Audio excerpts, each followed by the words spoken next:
Hello, Shri Swami Samarth. आज आपण बनवणार आहोत विदर्भ स्पेशल तिखट खमंग चविष्ट अशी लसणाची आयती, तेही अगदी कमी साहित्यात. तर इथे आपल्याला लागणार आहे ओल्या लसणाची पात, हिरव्या मिरच्या, आलं आणि कोथिंबीर. सर्वात आधी मी इथे लसण कट करून घेत आहे. हो, पण कट करण्याआधी लसण 1-2 पाण्याने धुवायला विसरायचं नाही. लसण स्वच्छ धुवूनच तो कट करायला घ्यायचा. कोणाला लसणाचे आयते माहीत आहेत आणि या थंडीमध्ये त्यांनी खाल्ले आहेत हे मला कमेंट करून सांगायला मात्र विसरू नका. तर इथे माझं सर्व लसण कट करून झालेलं आहे. आता आपण याला मिक्सरमध्ये बारीक करून घेऊया. त्यासाठी मी इथे मिरची, कोथिंबीर आणि आपण कापून घेतलेला लसण एकत्र पाणी टाकून बारीक करून त्याची पेस्ट करून घेऊया. बघा, इथे आपली पेस्ट तयार आहे.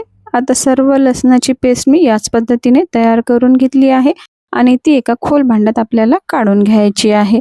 तर आता आपण लसणाच्या आयत्यासाठी लागणारं साहित्य बघून घेणार आहोत. तर इथे मला लागणार आहे तांदळाचं पीठ. पीठ शक्यतो नवीन तांदळाचंच घ्या. त्यानंतर दही, साखर, मीठ, तीळ आणि ओवा. तर हे सर्व साहित्य आपण इथे एकत्र करून घेऊया. तर सर्वात आधी यामध्ये मी तीळ टाकून घेतली आहे. त्यानंतर ओवा, चवीपुरतं मीठ, साखर आणि दही टाकून हे मिश्रण व्यवस्थित मिक्स करून घ्यायचं. व्यवस्थित मिक्स झाल्यानंतर यामध्ये आपल्याला तांदळाचं पीठ टाकून घ्यायचं आहे. तांदळाचं पीठ हे आपल्याला एकदम न टाकता थोडं थोडं टाकून यामध्ये मिक्स करायचं. बघा, लसणाचे आयते हे शक्यतो नवीन तांदळाच्या पिठापासूनच बनवल्या जातात.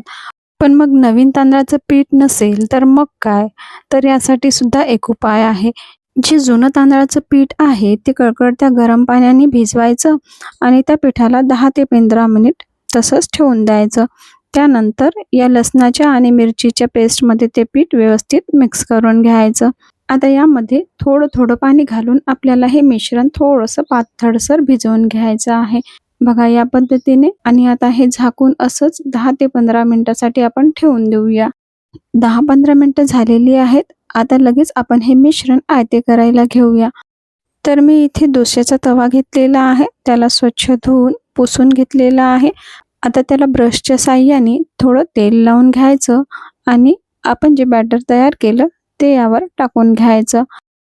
जर तुम्हाला हा बॅटर डोशासारखं चम्मचने पसरवता येत असेल तर चमच्याने पसरवा किंवा मग या पद्धतीने माझ्यासारखं हाताने पसरवा. मला हाताने व्यवस्थित जमतं म्हणून मी हातानेच इथे स्प्रेड करून घेत आहे.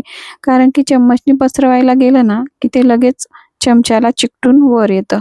म्हणून मग मी कोणतेही आयते असो या पद्धतीने हातानेच पसरवून घेते. बघा, इथे व्यवस्थित पसरवून झालं. त्यानंतर इथे थोडं वरून तेल टाकून घ्यायचं. आता याला झाकून 1 ते 2 मिनिट मंद आचेवर शिजवून घ्यायचं. 2 मिनिटांनंतर याच्या कडा सैल करत आपल्याला हे आयतं पलटवून घ्यायचं आहे. हे आयतं आपल्याला दोन्ही साईडनी व्यवस्थित शिजवून घ्यायचं आहे. बघा, इथे तयार आहे मस्त खमंग असा आपला लसणाचा आयता. त्यानंतर बाकीचे आयते सुद्धा मी याच पद्धतीने तयार करून घेणार आहे. लसणाचे आयते नुसते गरम गरम तेल लावून खायला मस्त लागतात. पण आज आपण इथे दह्याची चटणी बनवणार आहोत.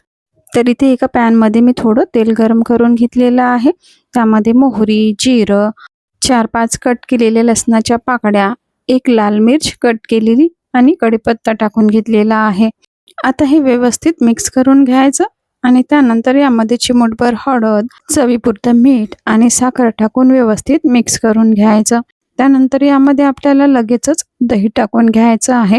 दही टाकल्यानंतर आपल्याला हे शिजवत बसायचं नाही आहे. लगेच गॅस बंद करायचा, नाहीतर मग दही फाटण्याची किंवा दह्याला पाणी सुटण्याची शक्यता असते. तर तयार आहे इथे आपले लसणाचे आयते प्लस दह्याची चटणी. तर तुम्हाला हा आजचा व्हिडिओ कसा वाटला हे कमेंट करून नक्की सांगा.